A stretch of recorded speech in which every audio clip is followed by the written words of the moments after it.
नमस्कार, मी विशाल परदेशी. या बुलेटिनमध्ये आपलं सगळ्यांचं स्वागत. राज्यातल्या राजकीय घडामोडी आता एका टप्प्यापर्यंत येऊन थांबलेल्या आहेत. आपण पाहिलं की राज्यात सुरू असलेल्या सत्तानाट्यावरून शिवसेनेने सामनातून भाजपवर निशाणा साधलाय.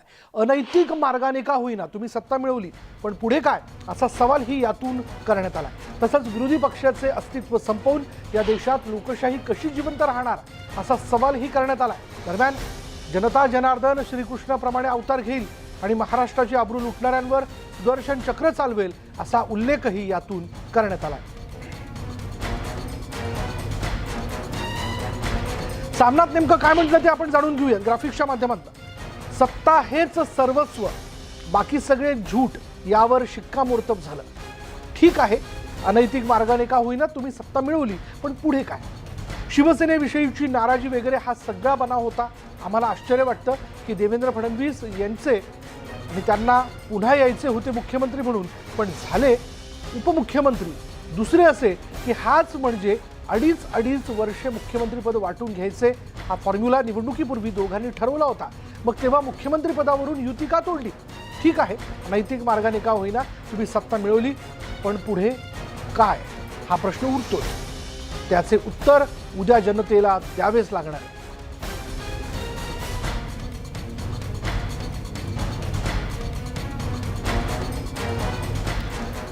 शिवसेना पक्षप्रमुख उद्धव ठाकरे यांना बाजूला सारत एकनाथ शिंदेंच्या रूपानं एका शिवसैनिकाला महाराष्ट्राचा मुख्यमंत्री बनवण्याची खेळी भाजपने केली.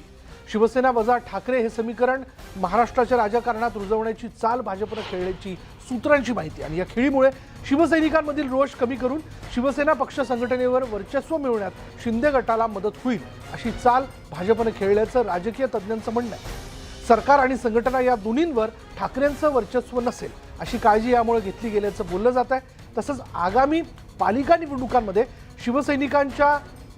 शिवसैनिकांची नाराजी कमी होऊन त्याचा फायदा भाजपला होईल याची काळजीही शिंदे यांना मुख्यमंत्री बनवून घेतली गेल्याचं बोललं जात आहे.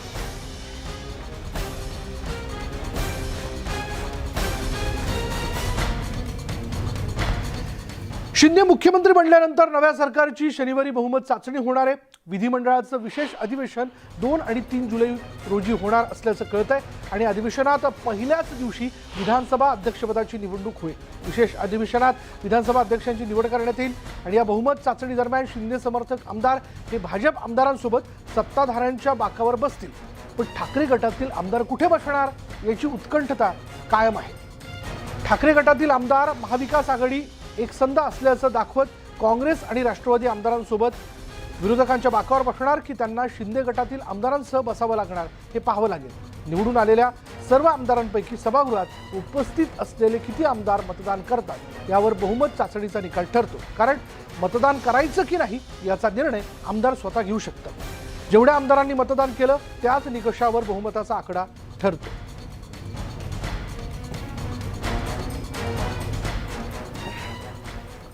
पक्षातील सर्वात मोठं बंड आणि सत्ता गेल्यामुळे शिवसेनेचं भवितव्य काय हा प्रश्न निर्माण झालेला आहे. पक्षातील नेत्यांची दुसरी फळीच एकनाथ शिंदेसोबत गेल्यामुळे उद्धव ठाकरेंसमोर मोठं आव्हान निर्माण झालंय.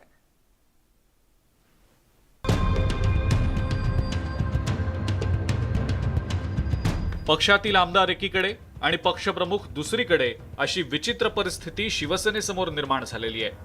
आगामी काळात मुंबई महानगरपालिकेसह राज्यातल्या महत्त्वाच्या शहरातल्या पालिकांच्या निवडणुका होणार आहेत. तर 2 वर्षांनी लोकसभेची निवडणूक आणि त्या पाठोपाठ विधानसभेची निवडणूक होणार आहे. मात्र ज्यांच्या भरवशावर ही निवडणूक लढवायची होती त्याच आमदारांनी एकनाथ शिंदे यांच्या नेतृत्वाखाली वेगळा गट स्थापन केला. परिणामी आगामी निवडणुका लढताना बड्या नेत्यांचा अभाव शिवसेनेला जाणवणार आहे. एकनाथ शिंदे हे कुशल संघटक आहेत, तर गुलाबराव पाटील आक्रमक भाषणांसाठी ओळखले जातात. कोकणात उदय सामंत यांची कमतरता शिवसेनेला जाणवेल. एकनाथ शिंदेंसोबत सुमारे 40 आमदार आहेत. त्यामुळे शिवसेनेला त्या 40 मतदारसंघात दुसरा उमेदवार शोधून विजयासाठी संघर्ष करावा लागणार आहे. शिवसेना हे संपणारा पक्ष नाहीये. तो पूर्ण नेस्तनाबूत होईल, पुन्हा उभा राहील. कुठलाही पक्ष संपत नसतो, कारण ती विचारधारा जी असते ती जर ती संपली तर पक्ष संपतो. ती विचारधारा राहील. शिवसेनेसमोर मोठं संकट निर्माण झालंय. मात्र संकट संधी सुद्धा घेऊन येतं. शिवसेनेसमोर पक्षाची नव्यानं बांधणी करण्याची मोठी संधी निर्माण झालेली आहे. ज्या मतदारसंघातील आमदार शिंदे गटासोबत गेलेत तिथं नव्या दमाच्या नेतृत्वाला पुढे आणण्याची संधी शिवसेनेला मिळणार आहे. उद्धव ठाकरे, आदित्य ठाकरे यांनी शिवसैनिकांसोबत थेट संवाद साधून पक्ष मजबूत करण्याची आता संधी त्यांना मिळालेली आहे. मला वाटत नाही पक्ष संपेल म्हणून. ठीक आहे, चढउतार येत असतात. शिवसेनेच्या काळात खूप आलेले आहेत जे बाळासाहेबांपासून आहेत आणि नंतरच्या काळात सुद्धा उद्धव ठाकरेंच्या काळात सुद्धा खूप उतार त्यांनी पाहिलेले आहेत. त्याच्यानंतर शिवसेना पुन्हा उभी राहिली, कोणाची तरी साथीने का होईना पण सत्तेवर आली. शिवसेना अशा धक्क्यातून अनेक वेळा सावरलेली आहे, परंतु अनेक वेळा जरी सावरली असली तरी यावेळेला शिवसेनेला खूप चांगल्या प्रकारची बांधणी, शांतपणे मांडणी आणि त्याचबरोबर काही महत्त्वपूर्ण निर्णय घ्यावे लागतील. आणि मला असं वाटतंय की या संदर्भातले निर्णय हे माननीय उद्धव साहेबांना घ्यावे लागतील आणि ते घेतील. राज्यामध्ये आणि केंद्रामध्ये सुद्धा भाजप प्रचंड बळकट झालाय. अशा स्थितीत राजकीय संकटामधून शिवसेना किती लवकर सावरत पुढची वाटचाल करते यावरच शिवसेनेचं भवितव्य अवलंबून असेल. Bureau report, news 18 Lokmat. Thackeray सरकार सत्तेतून पायउतार झाल्यानंतर आता महाविकास आघाडीचं काय होणार असा प्रश्न निर्माण झाला आहे. कारण 2.5 वर्षांपूर्वी राज्यात सत्ता स्थापनेसाठी 3 पक्षांनी महाविकास आघाडी स्थापन केली होती. मात्र आता ठाकरे सरकार गेल्यामुळे महाविकास आघाडीच्या भवितव्याविषयी सवाल उपस्थित केला जातोय.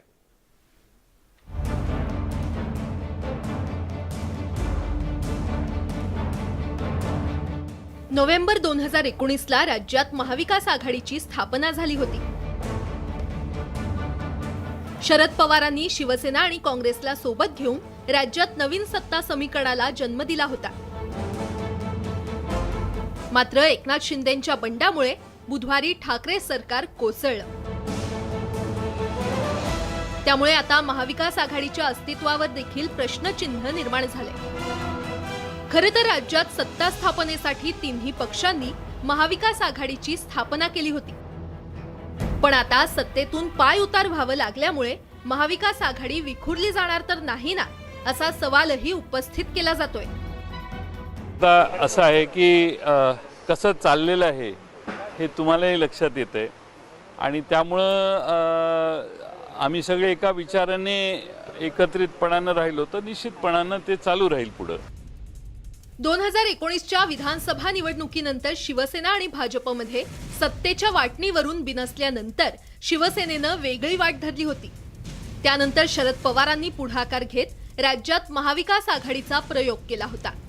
आता सत्ता गेल्यानंतर महाविकास आघाडी कायम राहावी अशी अपेक्षा काँग्रेस नेते अशोक चव्हाण यांनी व्यक्त केली आहे. पण कालपर्यंत सत्तेत असलेल्या शिवसेना, काँग्रेस आणि राष्ट्रवादीला विरोधी बाकांवर बसावं लागणार आहे. विधानसभेतील संख्याबळ पाहता महाविकास आघाडीतील राष्ट्रवादी काँग्रेसकडे विरोधी पक्षनेते पद जाण्याची शक्यता वर्तवली जाते. मात्र सत्तेसाठी एकत्र आलेली ही आघाडी सत्ता गेल्यानंतरही एकसंघ राहणार का, असा सवाल उपस्थित केला जातोय. Bureau report, news 18 Lokmat. Eknath Shinde मुख्यमंत्री झाल्याचं समजताच त्यांच्या सातारा जिल्ह्यातील धरे या गावात ग्रामस्थांनी मोठा जल्लोष केला. गुलालाची उधळण आणि फटाक्याची आतिषबाजी करत आनंद उत्सव साजरा करण्यात आला. त्यांच्या गावातून आढावा घेतला आमचे प्रतिनिधी किरण मोहिते यांनी.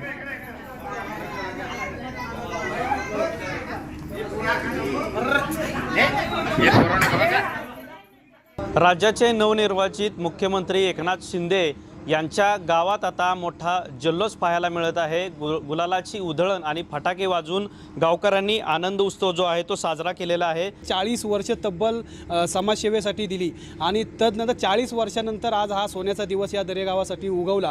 अतिशय दुर्गम भागातून अतिशय हालाकीचं कुटुंब आणि या कुटुंबातून सर्वसामान्य गोरगरीब जनतेची सेवा करत करत त्यांनी आज राज्याच्या मुख्यमंत्री पदाचा आज जो पदभार स्वीकारला.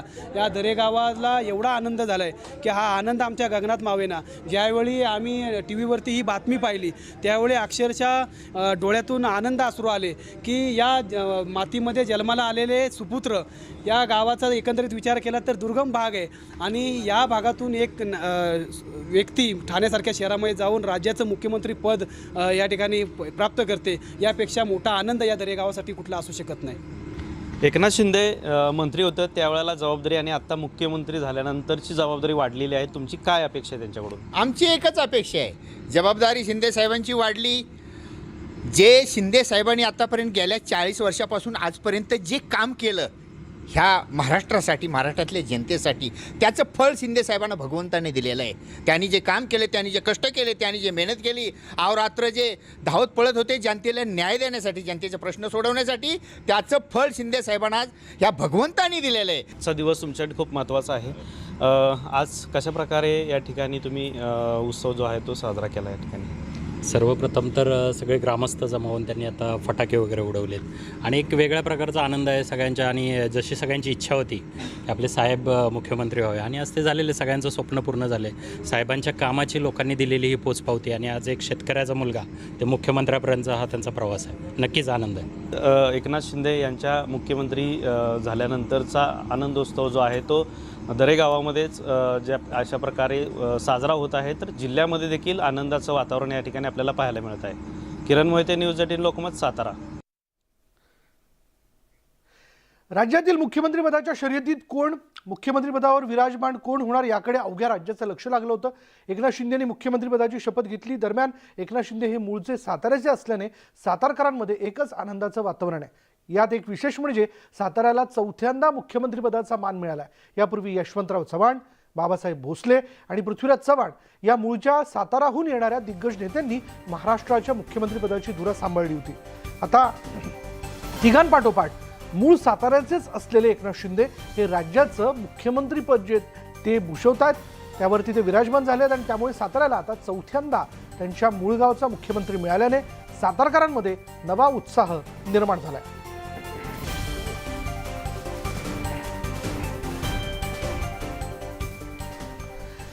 आज सकाळपासूनच आपण बघतोय की मुंबईत जोरदार पाऊस सुरू आहे. अशात मुंबई आणि कोकणाला हवामान खात्याने ऑरेंज अलर्ट दिलाय. मुंबईसह कोकणात येत्या 24 तासात मुसळधार पाऊस पडण्याची शक्यता हवामान विभागाकडून वर्तवण्यात आली. त्यामुळे नागरिकांनी घरातून बाहेर पडताना आवश्यक ती खबरदारी घ्यावी अशा सूचना प्रशासनाकडून देण्यात आल्यात.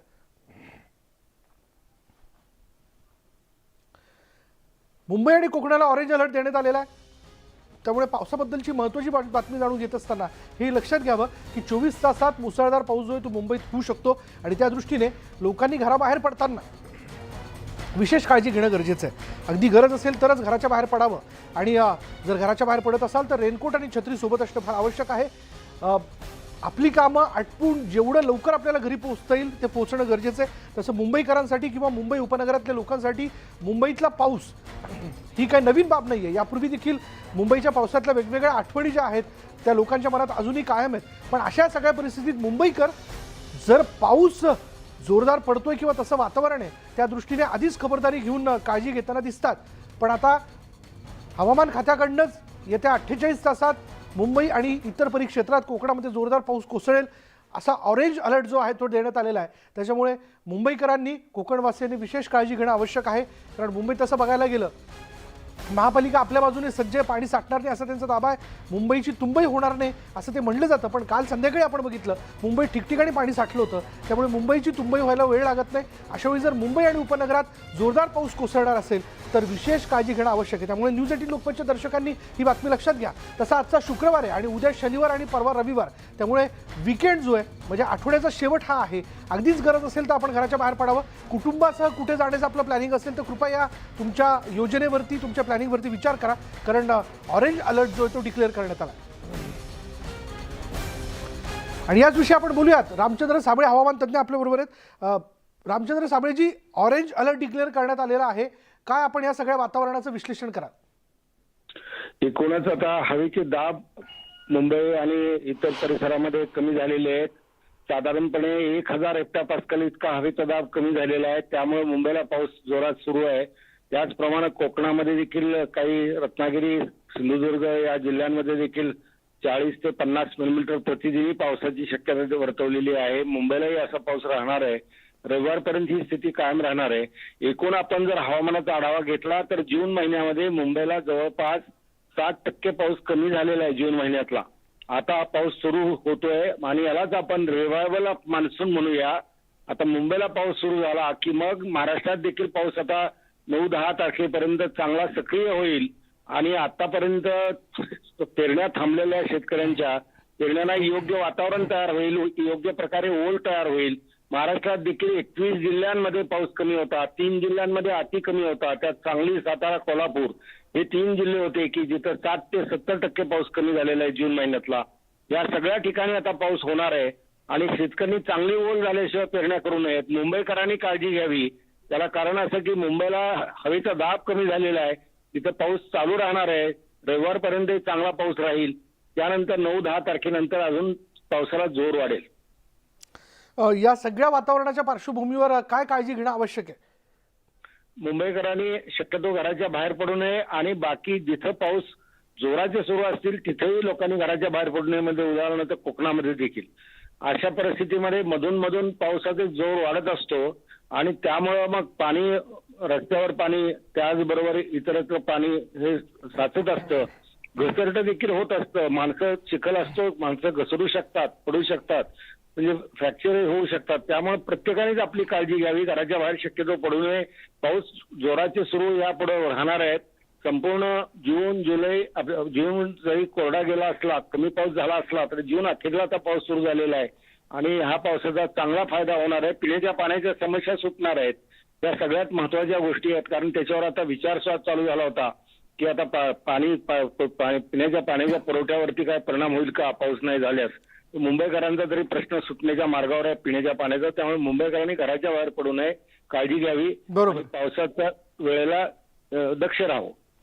धन्यवाद या सगळ्या माहितीबद्दल. त्यामुळे मुंबईकर आणि उपनगरवासीय न्यूज 18 लोकमतच्या माध्यमातून हेच सांगणे या सगळ्या याच्यातनं की 48 तासात ऑरेंज अलर्ट जो आहे तो डिक्लेअर करण्यात आलेला आहे. जोरदार पाऊस जो आहे तो होऊ शकतो, म्हणून अगदीच गरज असेल तर घराच्या बाहेर पडा, नाहीतर घराच्या बाहेर पडू नका, अशा सूचना ज्या आहेत त्या दिल्या जातात.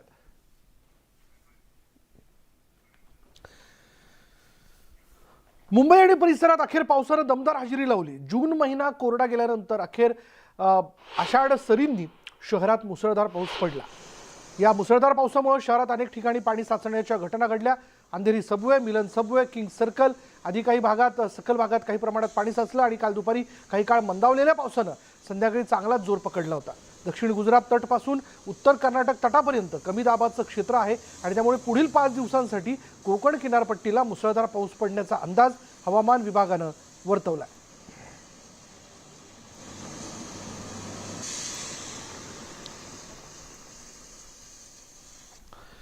तर वाशिम जिल्ह्यातील नेतनसा गोवर्धन परिसरात ढगफुटी सदृश्य पाऊस झाला.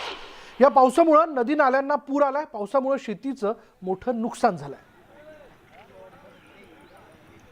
बोलूयात आमचे प्रतिनिधी किशोर गोमासे आपल्या बरोबर आहेत. किशोर, ही दृश्य बरंच काही सांगून जात आहेत, पण नेमकी आता काय परिस्थिती आहे?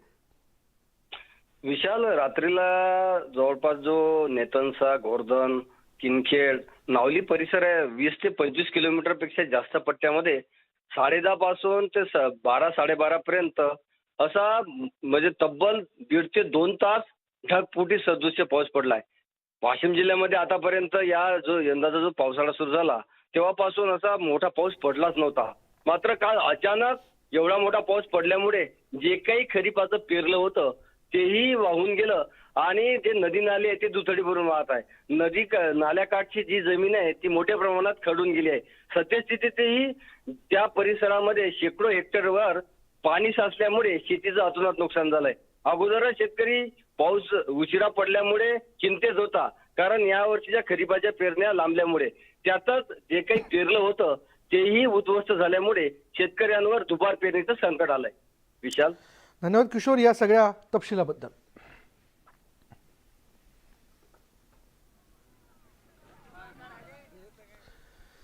जाऊयात कोकणामध्ये. कोकणातल्या गुहागरमध्ये सकाळपासून मुसळधार पाऊस सुरू असून अनेक भागात पाणीच पाणी झालंय.